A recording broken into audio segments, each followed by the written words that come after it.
Salutation, statistic supporters. This is a Stats MR, returning with another presentation to sleep through. For tonight's video, I will be discussing statistics related to the 2023 and previous Major League Baseball seasons. The Major League Baseball season just concluded in the United States, and the postseason is about to begin. So the first part of the video will be statistics related to, category leaders, and then the second part of the video will be based in conjecture and dubious speculation. So, like I say, I'll make a prediction based upon the statistics and past patterns on who was more likely or most likely to win the World Series. Okay, with that out of the way, I'll next go over to the source and then what specific categories mean. Okay, so this is the source I used, and let me try to zoom in some, so it's a little bit bigger on the screen here. Zoom. Okay, so I have the 2023 season up here. We'll scroll down. So what I did is I looked at the category leaders for different statistics. So plate appearances. You can see how the equation here. So it's at-bats plus walks plus hit by pitches but sacrifice flies but sacrifice hits. And a sacrifice hit is most of the time a bunt. You have at-bats, runs, hits, doubles. So for those maybe in Europe not that familiar with baseball, and in baseball there are different types of hits. So there's four bases. There's first base, second base, third base, and then home plate. So home plate, someone has a runner has to reach home plate to score a run. So a double, that means the batter hits the pitch and gets to second base. A single is first base, a triple is third base, and then a home run. The runner gets to reach his home plate in one hit, so that's when it clears the field. RBIs, runs batted in, stolen base, so a runner cannot steal first base, but a runner can steal second, third, or even home plate. Caught stealing. So runners can be caught stealing. So if a runner attempts to steal a base, but the catcher or the pitcher can throw a pickoff move, and then sometimes he'll catch the base runner trying to steal. In addition to a hit, runners can reach first base via a walk. So, and then SO or strikeouts, so that's where the batter doesn't put the ball into play. So, and that's batting average and on-base percentage. So that's hits, walks, and hit by pitches divided by at-bats plus walks plus hit by pitches plus sacrifice flies.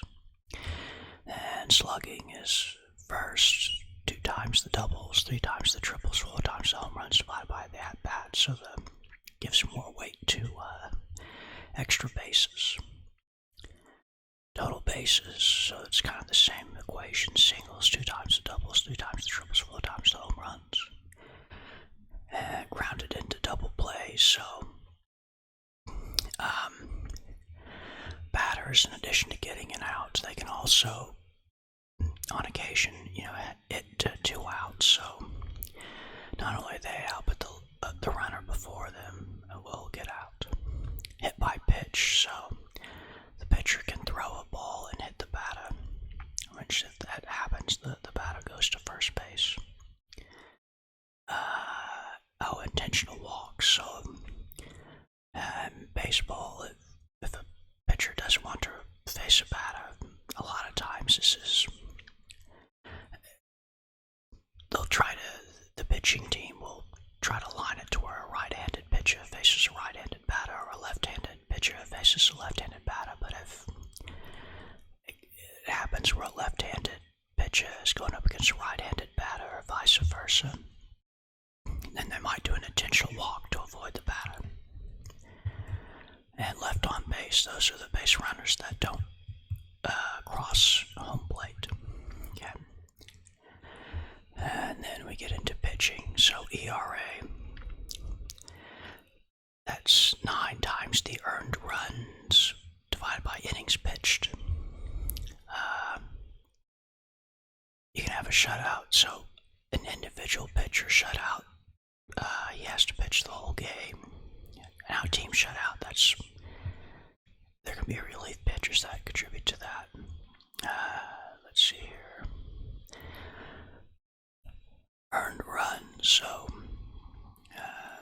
if a team commits an error, the run still counts on the scoreboard, but it doesn't go against the pitcher. It will go into the earned run averages. So then we have it by pitch balk. So there's a certain motion a pitcher should make to home plate, and if the pitcher doesn't follow the correct motion, then we're charged with a balk. And whip is another popular statistic. That's walks plus hits divided by innings pitched. A lower whip is good. And I had some fielding statistics. Keep scrolling down here. That's the WAR, wins above replacement. We'll get to that in a minute. So errors. So this is where a team makes an error fielding ball, an errant throw, or they don't catch it, a mistake. So the fewer errors, the better. And then DPs are double plays. That's what I was talking about earlier. So if it's fielding, that's good, because that has 2 outs instead of just 1. And then fielding percentage, that's put-outs plus assists divided by put-outs plus assists plus errors. So essentially, the fewer errors, the higher the fielding percentage will be. Now, I also have some statistics related to WAR, and that's wins above replacement acronym. So here's a brief explanation. It's better. 0 is average, or 0 is the replacement. So a negative means you're worse than average or worse than the replacement, and positive means is good. So this current year, the Braves had the highest wins above replacement overall. Okay, so now with that very brief explanation, I'll go into the statistics. Okay, so let's get into the data.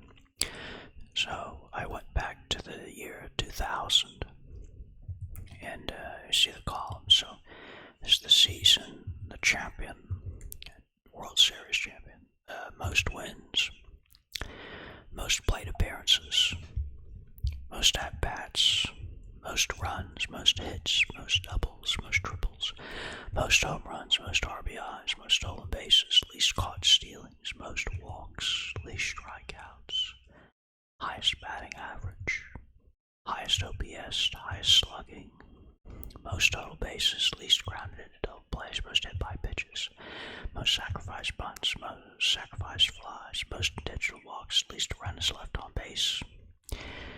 Those were the batting statistics, hitting statistics.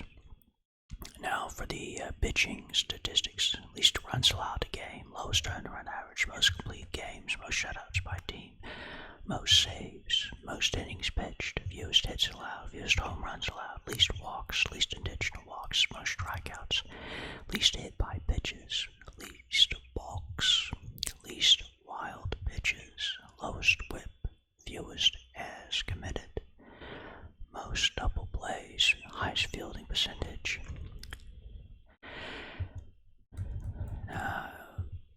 That's pitching and fielding. And then column AR is the champion overall, wins above replacement, and column AS is the highest single position wins above replacement for a champion. So for example, in let's see here, this is 1, 2, 3, 4. So in 2005, the White Sox won the World Series. They had the 10th highest overall wins above replacement.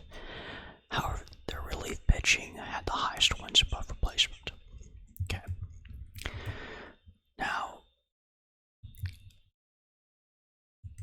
we look at what percentage of time the category leader won the World Series. As you can see, they're all fairly weak, below 50%. So you have 26.09 for the most regular season wins. But again, they're all way below 50%. Some were even 0. So if I scroll over to the least grounded into double plays, that was 0. No sacrifice bunts, that was 0. There's another 0 here. Oh yes, the fewest home runs allowed, that was 0. And then the fewest errors committed, that was 0. So again, all of those are weak correlations. The best one was a champion 65.22% of the time had to have at least one function or position. And I say function because pitch hitting is also a category. And I counted pitch hitting, even though that's not a position. So 65.22% of the time, the World Series champion had at least one function or position that was first in wins above replacement. Okay. Now we get into some charts here. So, each of these columns is a category. So I was like, okay, how many World Series champions didn't lead in any category? There are 4. So there are 4 champions that led in one category, 3 champions led in 2. And then you see 2 and 3, 0. So no champions only led in 4 or 5 categories. And then amazingly, there's one champion that led in 12 categories. Yeah. And we see this on a graph. So, see the most common is 0, 1, 3, and 9. So that's the most common. And let's see here. We go down to the wins above replacement. So again, this is the overall wins above replacement. So 5 champions had the highest wins above replacement. 3 champions had the second highest wins above replacement. 4 were third. 2 were fourth. And then there's one really strange year where the champion had the 17th highest wins above replacement. So they're actually below average. So, like I said, the majority of teams had a higher wins above replacement than they did.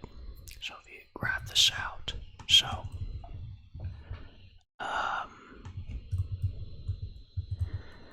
if we go first, second, or third, so 52.17% of the time, so more often than not, the champion was in the top 3 for wins above replacement. So this goes into the position wins above replacement. So again, 15 times a champion had at least one position with the highest wins above replacement. So 65.22. And then 78.26% of the time a champion had either a position that was the highest wins above replacement or second to highest wins above replacement. So project that onto this year. And again, I'm going to switch back over to conjecture here. Now, well, actually, this part is facts, but then I'll do conjecture and guess, putting a projection for the champion for this year.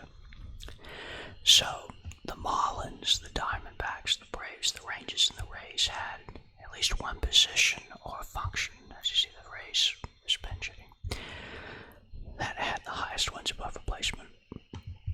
The Twins, Dodgers, and Astros had at least one position that was second in wins above replacement. Now the Orioles, fifth was the highest, basically. And they had, I think, the second best record. So what does that say? So this gives an indicator to the Braves. And again, the Braves had the highest wins above replacement. Like I say, that's 21. So again, that's the most. So that's another category in the Braves' favor. Now, another interesting tidbit. The Braves had a very efficient offense this year. Okay. So they had the most regular season wins. They led the league in runs, hits, RBIs, runs batted in, highest batting average, highest OPS, highest slugging, and the most total bases. Okay. There was one other team that's done that since 2000, and it was the 2018 Red Sox. The Red Sox in 2018 had the most regular season wins, the most runs, the most hits, the most RBIs, highest batting average, highest OPS, highest slugging, and most total bases. The ones in blue, they came close. They led in the same categories, however, they didn't have the most wins in the regular season. Okay. So the only other team to do what the Braves did won the World Series in 2018. So it's another factor. So based upon the percentages of, the wins above replacement and the combination of categories I talked about earlier, the Braves are the favorites to win. Like I said, if you had to predict. Now, that's my conjecture. Now I'll switch back into facts. For titles by team since 2000, the Red Sox have the most with 4, the Giants are second with 3, and then you have multiple teams with 2. Now I say, if my prediction is correct, the Braves will join the teams with 2. Okay. In terms of the titles by league, the National League has a small advantage, 12 to 11, but again, fairly even. Then I wanted to see what club led the most categories. So the Red Sox were an outlier for leading the league in categories. They led the league in 90 different times in 90 different categories since 2000.